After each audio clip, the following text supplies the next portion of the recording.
दोस्तों नमस्कार, मैं सौरभ गोस्वामी। किसान जिस तरीके से परेशान है और किसान संगठनों ने जिस तरीके से आवाज उठाई वो तारीफ के लायक हैं।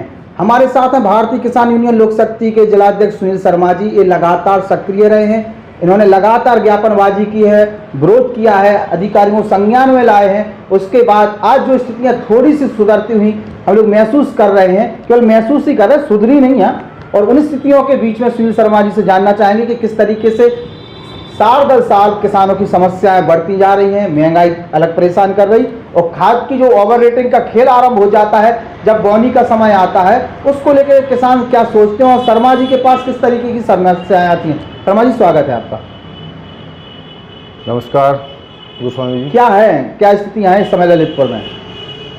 अब तो फिलहाल ठीक है स्थिति, 10% के आसपास किसान बचे होंगे जिनको खाद के लिए रह गए होंगे। बकाया सबको खाद प्राप्त हो गई है, भले ही संघर्ष से हुई है लेकिन खाद प्राप्त हुई है। किस प्रकार का संघर्ष देखने को मिला? संघर्ष तो ऐतिहासिक रहा। ऐसा संघर्ष तो हमने अपने जीवन काल में कभी नहीं देखा कि हमारी जो माताएं बहनें हैं जिनके नाम ज़मीन है, वो सुबह 5 बजे उठकर खाना बना के लाती हैं। और उनसे हमने जब पूछा कि ये बासी रोटी क्यों खा रही हो, तो उन्होंने कहा कि नेताजी हम एक दिन रोटी बनाते हैं 3 दिन के लिए, 3 दिन ही खाते हैं बासी रोटी, कि जाने खाद कब मिलना है, आज मिलना कि कल मिलना। एक दिन लाइन लगती है, नाम लिखे जाते हैं, दूसरे दिन भी का कोई गारंटी नहीं है कि मिलने की नहीं मिलने। हमने जाके सारे क्रय केंद्रों क्रय विक्रय केंद्रों, सोसाइटियों पे, अन्य दुकानों पे जाकर पूरा प्रयास किया और किसानों को खाद भी दिलाई। कई हद तक सफल रहे, कई हद तक इसलिए कि अब हम हर जगह कहाँ रोकें। अच्छा, ओवर रेटिंग क्यों हो रही शर्मा जी? ओवर रेटिंग के पीछे का खेल क्या है? अब दुकानदार तो ये कहते हैं कि कमीशन है, ऊपर ही से हमें रेट ऊपर ओवर रेट मिलती है खाद। अब ईश्वर जाने ऊपर देते कि यही बहाने बना रहे, हमें उससे क्या लेना देना। सरकारी रेट जो है हम तो वो लेंगे। ये तो प्राइवेट वाले हैं कि ये सोसाइटी वाले ओवर रेट दे रहे हैं? सोसाइटी वालों की भी जानकारी मिली है कि ये लोग रातों रात फर्जी बेच देते हैं। अब ओवर रेट बेचते होंगे, कोई सामने तो बेचते नहीं है, हमारे सामने तो नहीं बेची, लेकिन किसानों का कहना है कि हाँ ओवर रेट बेचते हैं। सोसाइटी पे कम से कम शिकायत आई, मतलब दुकान? हाँ, सोसाइटियों से तो कम शिकायत आई, दुकानदारों की ज्यादा शिकायतें आएंगी। दुकानदारों ने तो बहुत लूट मचाई, 2200-2400 तक बेची दुकानदारों की। तो शुरुआत में जैसे खाद की जो हम लोग चर्चा कर रहे थे, तो उस समय खाद की समस्या महसूस की जाती थी कि आगे चल के आज से 10-15 दिन बाद खाद की समस्या उत्पन्न होगी। और एक दो नेता भी है जो इस चीज को महसूस कर रहे थे कि अगर किसानों को खाद लें तो अभी से लेना आरंभ कर दें। उस समय बड़े पैमाने में स्टोर किया गया है खाद के लिए, उसके बाद उसको ओवर रेट किया गया, मध्य प्रदेश में भी भेजने की बात सामने आ रही थी। नहीं, एक बात और है, किसानों को भी जैसे क्या है कि अब ये सब छोड़ के केमिकल युक्त खेती को, ये रसायन उनके लिए नुकसानदायक है और ज़मीन के लिए और पर्यावरण के लिए भी है। गौ आधारित खेती अपनाना चाहिए। गाय के गोबर से ऐसा खाद बनेगा जो डीएपी खाद से 6 गुना काम करता है, लेकिन और कुछ पैसा नहीं लगना है, चंद खर्चे में हो जाना है काम। गाय पाले, एक गाय के गोबर से बनाए तो अपनी 5-5, 10-10 एकड़ जमीन। तो इसको लेकर सरकार अपने लेवल पे काम करे ना, हम और आप अपनी चर्चा करें, उससे कोई लेना देना थोड़ी है। अगर आपको पूरी एक प्रकार से खेती की व्यवस्था ही बदलना है तो उस पर सरकार को इनिशिएटिव लेना चाहिए। पर सरकार ने, जिस प्रकार से डीएपी की समस्या सामने आ रही है, लगातार डीएपी की शॉर्टेज बढ़ जाती है बोनी के टाइम पे, तो वो कहाँ से होता क्या है? डिमांड जब एक साथ बढ़ती है, चोर कहाँ से पैदा होंगे? जब मांग बढ़ेगी और पूर्ति होगी नहीं तो उनको लाभ मिलेगा माफियाओं को, माफिया उसका फायदा उठाएंगे। और कुछ बड़े लोग ऐसे हों जो बड़े किसान हैं, वो ज्यादा पैसे देकर भी बोरी ले लेंगे, भैया कि हमें लाइन में नहीं लगना है। हाँ, आप किसी को समय से करना, पैसा उनके पास तो वो दे के ले लेते हैं, लाइन में नहीं लगते। अच्छा, नेताओं की क्या भूमिका आप इस पूरे एक खेल में, जो कहेगा ओवर रेटिंग का खेल है जिस पर नेता खामोश रहे, बोले नहीं, सामने नहीं आए, उस पर नेताओं की क्या भूमिका आप समझ रहे हैं? क्या पता, सुना है कि व्यस्त रहे यात्राओं में, वो पद यात्राएं चल रही थी, कई उनके संगठन के काम हो रहे थे। जनता ने यहाँ के लिए उन्हें वोट दिया कि यात्राओं के लिए वोट दिया, कहीं बाहर घूमने के लिए वोट दिया? कुछ नेता सुना था जब विदेशों में भी घूम रहे, गए थे सरकारी काम से, तो अब उनके काम भी है सरकार के, उनको वो भी देखते हैं, उनके नुमाइंदे होंगे। ऐसा लगता है कि जब जब किसान समस्या में आता है, परेशानी में आता है, किसान चीख रहा, चिल्ला रहा, 4-5 दिन लगातार लाइन में लोग लगे रहे, सुबह आ गए, रात हो गई, खाने तक को नहीं मिला, बोरी भी नहीं मिली खाद की। तमाम वीडियो सामने है, तमाम हम लोगों ने आवाज़ उठाई है, अधिकारी की मूवमेंट देखने को मिली है, लेकिन तब एक बात समझ नहीं आती कि रैग जिस तरीके से रैग लगना चाहिए उस तरीके से रैग नहीं लगती। जो ऊपर बैठे सिंडिकेट है उन पर लगाम नहीं लगा पा रही सरकार। नहीं, रैगें तो डीएम साहब ने मंगवाई हैं अपना प्रयास करके, क्योंकि वो अपनी मांग कर सकते हैं, वहाँ से डिमांड लगा सकते हैं। अब उत्पादन एक साथ वो स्टॉक करके भी नहीं रखते जहाँ उत्पादन होता है। अब पता चल जाए उनके इतनी डिमांड इस जिले से, तो वो वहाँ भिजवा दें उतना उत्पादन करके उसका वो कहना उसकी खाद को निर्माण करके, ठीक है। अब पता चला कि डिमांड है नहीं और खाद उन्हें तैयार करके रख ली, तो उनके भी नियम है। आपने लगातार, आपके संगठन ने, किसानों ने बहुत आवाज़ उठाई है, क्या कहेंगे संगठन के लिए, अपने किसानों भाइयों के लिए? नहीं, हम जिस काम के लिए हमने जो दायित्व लिया है किसानों का, किसानों के लिए काम करने का, तो हम उस पर पूरी ईमानदारी से काम करेंगे। और जिस दिन हम काम नहीं कर पाएंगे उसी दिन हम त्यागपत्र दे देंगे। अगर हम किसान से छोड़ देंगे, हाँ, हम अगर किसानों का काम करने में असफल होंगे तो हम त्यागपत्र दे देंगे। नहीं, कोई स्वार्थ तो नहीं है आपको जिलाध्यक्ष मतलब किसान की राजनीति करने में, कि आपको शौक है? नहीं, देखो ऐसा है, ना शौक है हमारा, ना स्वार्थ है। हमें परिस्थिति ने किसानों का नेता बनाया है। हम तो नेहरू महाविद्यालय में सेवा देते थे। जब हमारे गांव में हमारी ज़मीन लूटी जाने लगी उद्योगपतियों के द्वारा, तब हम मैदान में आए। हमने अपनी और अपने गांव के लोगों की आवाज़ उठाई। उसमें हमारी गिरफ्तारियाँ हुई, हमें दो दिनों तक बंद करके रखा थाने में, ठीक है। और हाँ, दबाव बनवाया हमारी नौकरी पे। तो हमने कहा यार ऐसी नौकरी क्या जिसका हमें दबाव करके जीना पड़े। हमने नौकरी छोड़ दी और हमने पीड़ा देखी और वो पीड़ा महसूस की कि किसान बहुत पीड़ित हैं। अपनी आवाज़ उठाओ तो उनकी आवाज़ को दबाया जाता है, तो हम उस समय नेता बन गए। अच्छा सुनील जी, एक चूंकि ललितपुर की पहली बार हमें स्थिति अगर बड़े पैमाने में मूंगफली हुई ललितपुर में और उड़द की फसल बर्बाद हो गई, कुछ मुआवजा मिला भी है जो डीएम के प्रयासों से मिल गया, बीमा का पैसा अभी तक नहीं आया है, कई लोगों को भी मिला भी नहीं, ये भी स्थितियाँ है, कई लोग बोलते हैं। मूंगफली की फसल जितनी भी लोग अपनी बचा पाए, बारिश से बची, लेकिन एक चीज़ देखने आई कि यहाँ खाद की किल्लत आई। वहीं जब खाद लेना है तो पैसे चाहिए, और एक तरफ जो मूंगफली की खरीद होनी थी सरकारी वो लेट हो गई। अभी सुनने में आ रहा कि 1-2 दिन के अंदर चालू हो रही है खरीद, उसको लेके ये सुनने आ रहा कुछ सोसाइटी मतलब जो मंडियों में चिन्हित कर रहे थे उसका तो उन्होंने स्थान बदले हैं, आप लोगों ने आवाज़ उठाया। तो आखिरकार ये मूंगफली का जो खेल है और मूंगफली इतनी देर में क्यों खरीदी जा रही है? देखो हम आपको बताएं, बुंदेलखंड की एक कहावत है कि गांव बसा और डाका पड़ गया।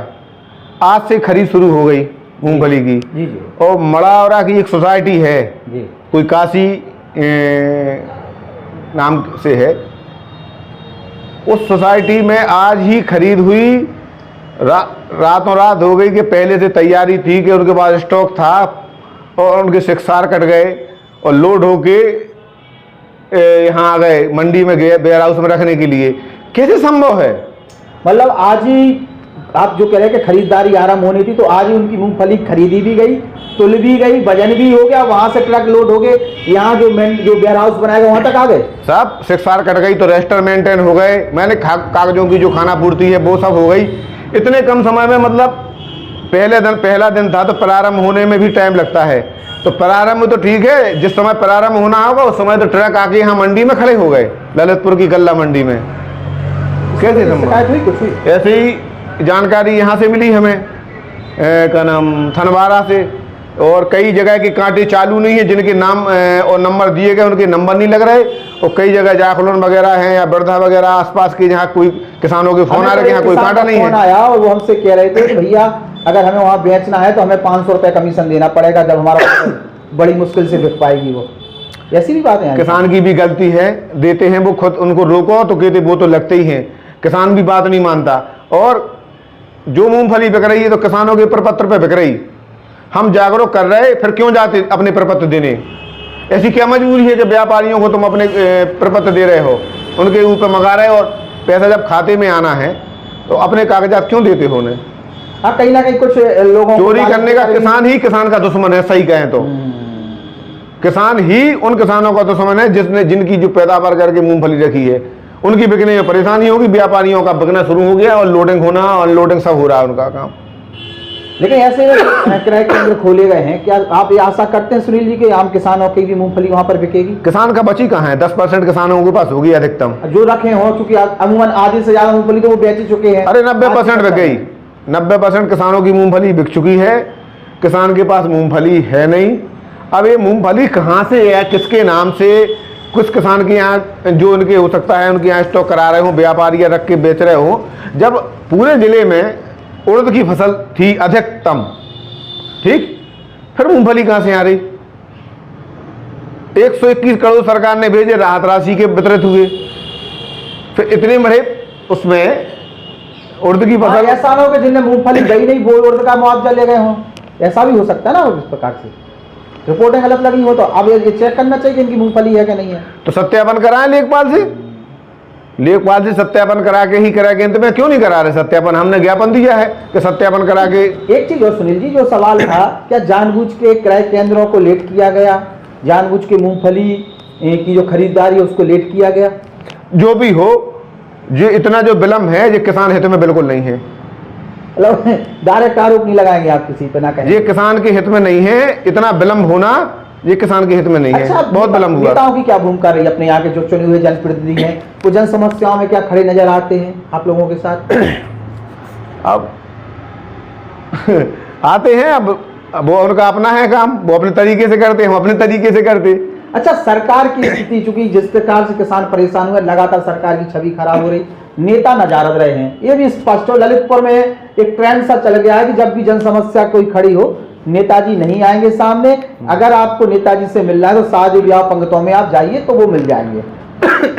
तो इससे क्या आने वाले चुनाव में कहीं ना कहीं नुकसान देखने को मिलेगा बीजेपी को या यहाँ के प्रत्याशियों को? अब चूंकि हम राजनीतिक दलों से हमारा कोई ज्यादा ताल्लुक नहीं रहता है, हमें अपने किसानों के काम से। किसान क्या कह रहे हैं? किसान को दर्द महसूस हो रहा होगा, किसान सरकार के खिलाफ। किसान तो दुखी है, किसान दुखी है, आक्रोशित है, अंदर से आक्रोशित हैं, दुखी हैं। और नेताओं को भी उनका ध्यान देना चाहिए। आपको वोट सिर्फ वो एक बात से देते हैं, राष्ट्रवाद से। जो राष्ट्रवाद का मुद्दा और जो राष्ट्रीय नेता हैं, हमारे देश के यशस्वी प्रधानमंत्री जी, उत्तर प्रदेश के यशस्वी मुख्यमंत्री जी, ये दो बड़े चेहरे ऐसे हैं जिन्हें देख के लोग सारे गम, अपने दुख तकलीफ भूल कर इनको वोट दे देते हैं राष्ट्र के लिए। ये सोचें, जो लोग प्रत्याशी हैं वो सोचते हैं कि हमें वोट मिलता है। अगर वो गलतफहमी में हैं तो भारतीय जनता पार्टी के सिंबल को एक तरफ रख के चुनाव लड़के देख लें, ठीक है? इन्हें समझ में आएगा कि हमारी बुंदेलखंड में, अभी बुंदेलखंड सही स्थिति क्या है। बुंदेलखंड में सूपड़ा साफ हो गया, बड़ी मुश्किल से नाक कटते कटते बचे अनुराग शर्मा की, वो भी चुनाव हार जाते। ललितपुर में सबसे ज्यादा वोटों ने दिया, उसके बाद भी वो यहाँ उपस्थित नहीं हो पाए, उनका एक आदमी नहीं सामने खड़ा नजर आया। हमारे ललितपुर के किसानों ने उनको सहयोग किया था, उनका आश्वासन मिला था हमारे किसानों को, तो किसानों ने सहयोग किया और इन्हें ललितपुर से जिताया भी। पहली बार जखौरा ब्लॉक में 17,000 वोट से अधिक वोट पाके वो जीते हैं। आप कल्पना कर, पहली बार जीते बीजेपी अभी तक वहाँ जखौरा ब्लॉक में। हाँ, सबसे ज्यादा उस ब्लॉक में लाइट, पानी की और जो खाद की समस्या सबसे ज्यादा देखने को मिली है। अब क्या कर रहे हैं? नहर का पानी तेल तक नहीं पहुंचा है।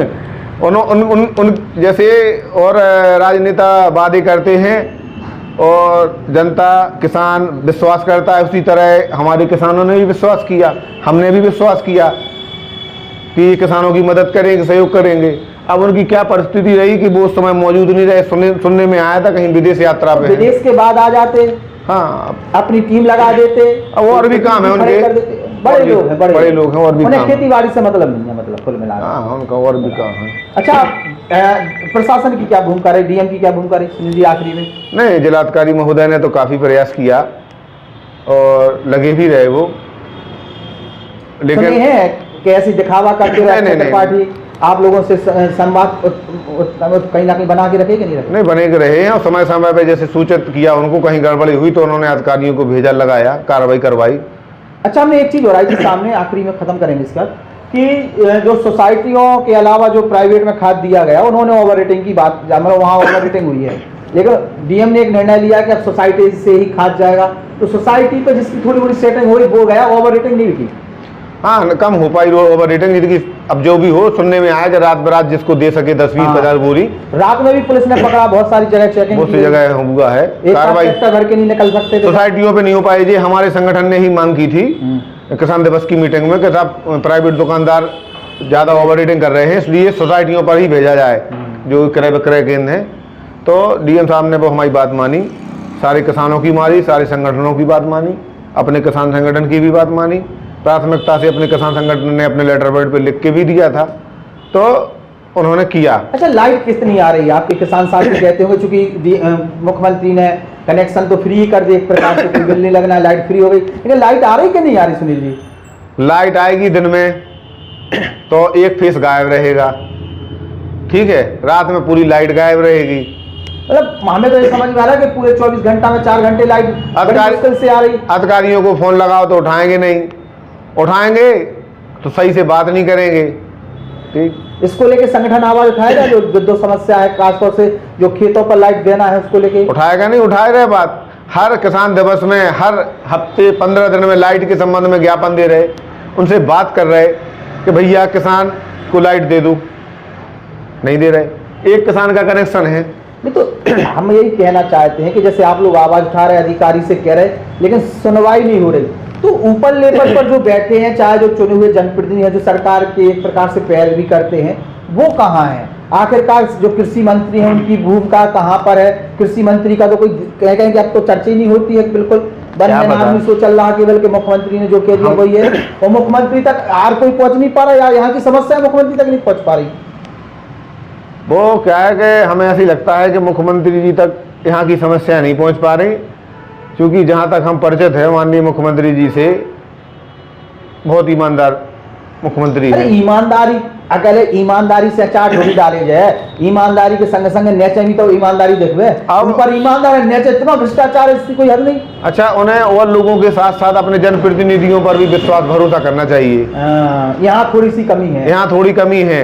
जनप्रतिनिधि आपको गलत रिपोर्ट नहीं देंगे, क्योंकि उनको बार बार यहाँ जनता के बीच में जाना है, उनसे चुन के आना है।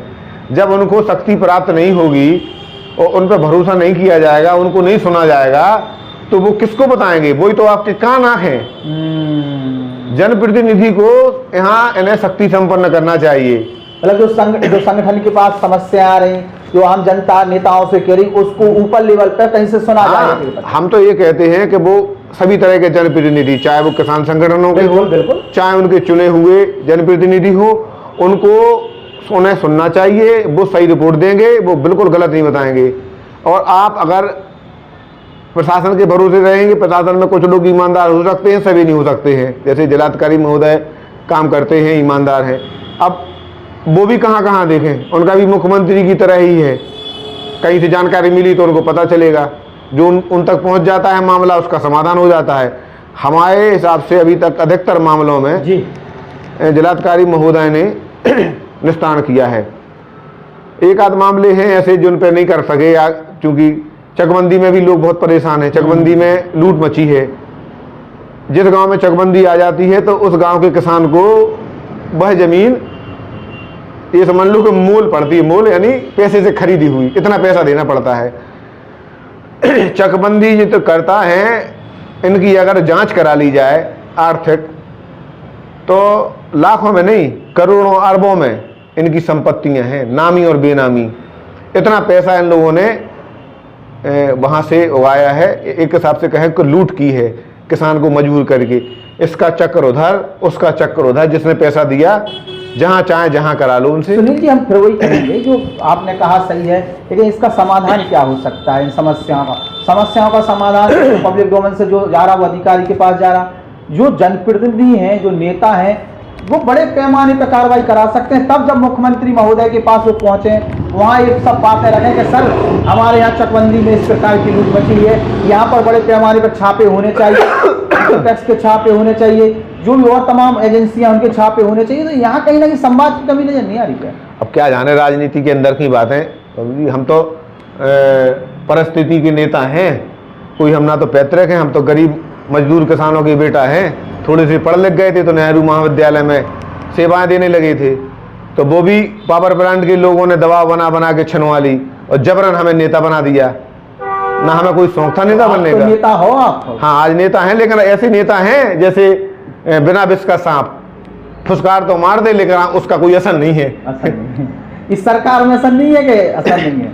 नहीं, असर ही नहीं है, सरकार से मतलब नहीं है। असर माने अब हम कोई जनप्रतिनिधि चुने हुए होते तो हमारी बात को महत्व दिया जाता, हम उसको विधानसभा में उठाते, लोकसभा में चुन के जाते तो लोकसभा में उठाते। बहुत शानदार, बहुत ठीक है, अब हम यहीं उठाते जिलाधिकारी के सामने। किसान संगठन राजनीतिक संगठन तो होता नहीं है। नहीं, अब राजनीतिक संगठन नहीं है, लेकिन हम भलाई, हमें ये एहसास होने लगा है कि हम अपने किसान मजदूर भाइयों की भलाई तभी कर सकते हैं हम चुन के आएंगे। हमें लगता है कि हम नहीं तो हमारा पूरा जीवन संघर्ष में निकल जाएगा और हमारे किसान भाई ऐसी संघर्ष करते करते और कुछ आत्महत्या करके मर जाएंगे और कुछ भूखों मर जाएंगे। इनकी दुर्दशा ऐसी सुधरने वाली नहीं है। किसान के ही जनप्रतिनिधि चुन के जाना चाहिए। किसानों को भी अपने जनप्रतिनिधियों को जो यहाँ सेवा देते हो, सच्चे मन से उनके काम करते हो, उनको ही चुन के भेजना चाहिए। चाहे विधानसभा हो, चाहे लोकसभा हो, चाहे जिला पंचायत हो, कहीं भी हो, उन्हें अपने ही प्रतिनिधि चुनना चाहिए जो उनके लिए काम करते रहे हो, उनके लिए काम करते हो और आगे करें, वो संकल्पित हो उन किसान मजदूरों के लिए। और कल के आए गाड़ी और फॉर्च्यूनर और हवाई जहाज में बैठने वालों को उन्हें वोट नहीं देना चाहिए, अपने दरवाजे से भगा देना चाहिए। हमारा तो यही किसानों भाइयों से तभी दुर्दशा ठीक हो सकती है किसानों की, मजदूरों की, अन्यथा की स्थिति में नहीं। सुनील जी थे हमारे साथ, चर्चा की है किसानों से जुड़े हुए मुद्दों पर चर्चा की, और भी हम तमाम मुद्दों पर चर्चा करते रहेंगे। किसानों के साथ जो हमने देखा 1.5 महीने में बहुत समस्या का सामना करना पड़ा है, और इस समस्या के बीच में केवल अधिकारी आसपास नजर आए हैं, नेता लोग जो चुने हुए नेता हैं वो नजर नहीं आए हैं। आज भी ललितपुर जिले में खाद की समस्या जो है, ओवर रेटिंग की, वो भी बनी हुई पर्याप्त अभी भी कहें कि जो किसानों के लिए खाद पहुंचनी है वो नहीं पहुंची है। 50% से अधिक खेती लगभग हो चुकी है, या जिनकी होनी थी वहां तक खाद पहुंची नहीं है, पानी नहीं पहुंचा है, नहर की समस्या है, नहर का टेल तक पानी नहीं पहुंचा, और जो लाइट है उसमें भी समस्या है। तमाम चीजें हैं। सुनील जी ने हमने सब चर्चा की है, ऐसे किसी किसान नेता के साथ फिर हम चर्चा करेंगे। हमारे साथ बने रहिएगा। नमस्कार, धन्यवाद सुनील जी।